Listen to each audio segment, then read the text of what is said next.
Kalau ngomongin Italia, pasti yang keingetan pizza, pasta, sama desain mobil yang keren yang bikin mata melek. Nah, di episode kali ini kita bakal ngomongin salah satu pabrikan desain mobil paling top, yaitu Pininfarina. Tapi inget ya, ini bukan nama restoran pasta sob. Jadi simak terus karena cerita ini dijamin molto interessante alias seru banget. Jadi ceritanya dimulai tahun 1930 sob. Seorang pria bernama Battista Farina mendirikan Pininfarina di Turin, Italia. Nah, nama Pinin itu sebenarnya panggilan akrab dia karena Battista ini anak bungsu alias si kecil. Tapi jangan salah, ambisinya gede banget sob. Dari awal doi pengen bikin mobil yang gak cuma jalan tapi juga ngegas gaya hidup. Sebelum bikin mobil, Battista ini kerja di bengkel sepeda milik keluarganya. Jadi dari kecil dia udah ngerti roda-rodaan. Tapi lama-lama dia bilang, sepeda gak cukup keren nih, gue harus naik kelas. Dan akhirnya dia mulai belajar desain mobil. Pada tahun 1950-an, Pininfarina mulai terkenal gara-gara jeng-jeng kolaborasinya sama Ferrari. Iya sob.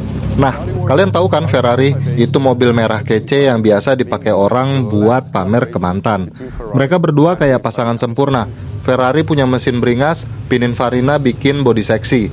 Kombinasi maut ini bikin Ferrari jadi simbol status dan gaya. Bisa dibilang Pininfarina ini adalah stylistnya Ferrari. Kalau Ferrari itu manusia, Pininfarina ini kayak tukang potong rambut yang bikin doi jadi ganteng tambah maksimal sob. Selain Ferrari, Pininfarina juga kerjasama sama banyak merek lainnya, kayak Alfa Romeo, Maserati, bahkan merek luar Italia kayak Peugeot.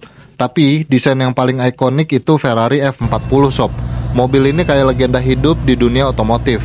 Kalau mobil bisa ngomong, F40 bakal bilang, gue mobil tercakep sepanjang masa. Dengan desainnya yang simple tapi garang, kayak pizza margherita sob. Cuma tomat, keju, sama basil, tapi rasanya luar biasa. Masuk ke era tahun 2000-an, Pininfarina nggak cuma fokus ke mobil sport. Mereka mulai eksplor desain kendaraan listrik dan konsep futuristik.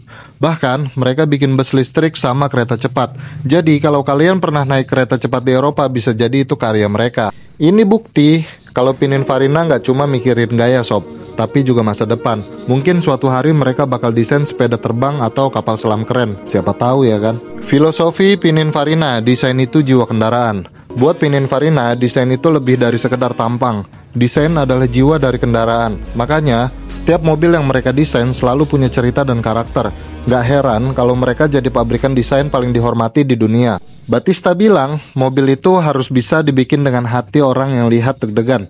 Kalau enggak, mending jadi angkot aja sob. Walaupun Battista Farina udah nggak ada, nama Pininfarina tetap hidup lewat karya-karyanya. Bahkan, mereka sekarang punya banyak mobil listrik sendiri. Namanya Battista, sebagai penghormatan buat pendiri mereka. Mobil ini bro kece banget, ngebutnya aja dari 0 sampai ke 100 km per jam cuma dalam 2 detik.